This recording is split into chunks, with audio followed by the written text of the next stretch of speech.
नेपाळ सरकारच्या विरोधात तिथल्या युवा आंदोलकांनी छेडलेले आंदोलन आता तीव्र स्वरूप धारण करत असून याचा परिणाम तिथे अडकलेल्या पर्यटकांवर सुद्धा होत आहे। काठमांडू परिसरात मुरबाड तालुक्यातील 47 भारतीय पर्यटक 7 दिवसांपूर्वी पर्यटनासाठी गेले होते।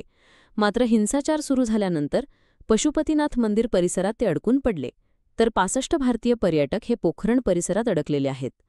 दरम्यान ही माहिती मिळाल्यानंतर महाराष्ट्र सरकारने यासाठी तातडीने पावले उचलली असून यातील काही पर्यटकांना विशेष विमानाने तर पोखरण परिसरात अडकलेल्या पर्यटकांना रस्तेमार्गाने भारतात आणण्याचे प्रयत्न सुरू असल्याची माहिती मुरबाड विधानसभा मतदारसंघाचे आमदार किसन कथोरे यांनी दिली।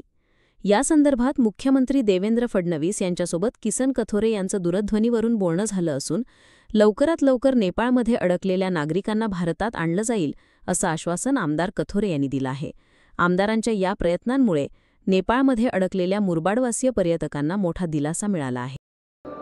नेपाळच्या दर्शनासाठी मुरबाड तालुक्यातले 2 ट्रिप गेलेले आहेत। त्यापैकी एका ट्रिपमध्ये 47 लोक आहेत, ते काठमांडूला अडकलेले आहेत। काठमांडू हा डेंजर झोनमध्ये आहे आणि खूप मोठ्या प्रमाणात तिथशी दंगलींचा हे झालेलं आहे। वातावरण एकदम गंभीर आहे तिथे, पण आमची लोक हॉटेलमध्ये सुरक्षित आहेत।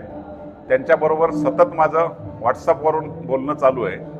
त्याच्यानंतर 65 लोक आहेत, ती पोखराला आहेत। पोखरामध्ये जास्त काही गोंधळ नाही आहे, पण जाळपोळ चालूच आहे। त्यामुळे पोखरामधल्या लोकांना सुद्धा हॉटेलच्या बाहेर निघायला मनाई केलेली आहे। मिलिटरीवाले सुद्धा बाहेर कोणालाही फिरू देत नाही। त्यामुळं एकदम डेंजर परिस्थिती नेपाळची आहे, पण त्यामध्ये राज्याच्या मुख्यमंत्र्यांच्या बरोबर संपर्क साधून आपण त्यांची व्यवस्था करण्याचा खूप चांगला प्रयत्न केला आहे। आपल्या जिल्हाधिकारी पंचाल साहेब यांनी सुद्धा सतत संपर्कात आहेत आणि त्या लोकांना सुरक्षित कसं काढता येईल, पोखरामधल्या लोकांना बाउंड्रीपर्यंत घेऊन जाण्यासाठी मिलिटरीची गाडी द्यावी अशा प्रकारचा प्रयत्न तो मला वाटते आज रात्रीत कदाचित मार्गी लागेल। तो लागला तर बाउंड्रीच्या बाहेर त्यांना सोडलं जाईल आणि त्यांना आणण्याचा पहिला टप्पा राहील। पण काठमांडूच्यांना विमानातूनच आणण्याचा प्रयत्न करतोय आपण। एकदा अजूनही उद्याचा दिवस शांततेत झाला किंवा उद्याचा कदाचित एखादं विमान मिळालं तर उद्याच्या उद्या त्यांना सुखरूप आणण्याचा प्रयत्न आहे। पण नेपाळची परिस्थिती गंभीर आहे। सगळेच एकत्र 140 लोक एकदाच येतील की टप्प्याटप्प्याने येतील?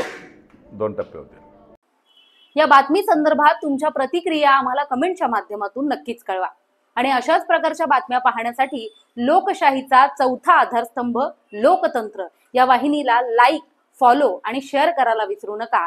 त्याचबरोबर YouTube या आपल्या वाहिनीला देखील सबस्क्राईब करायला विसरू नका। धन्यवाद।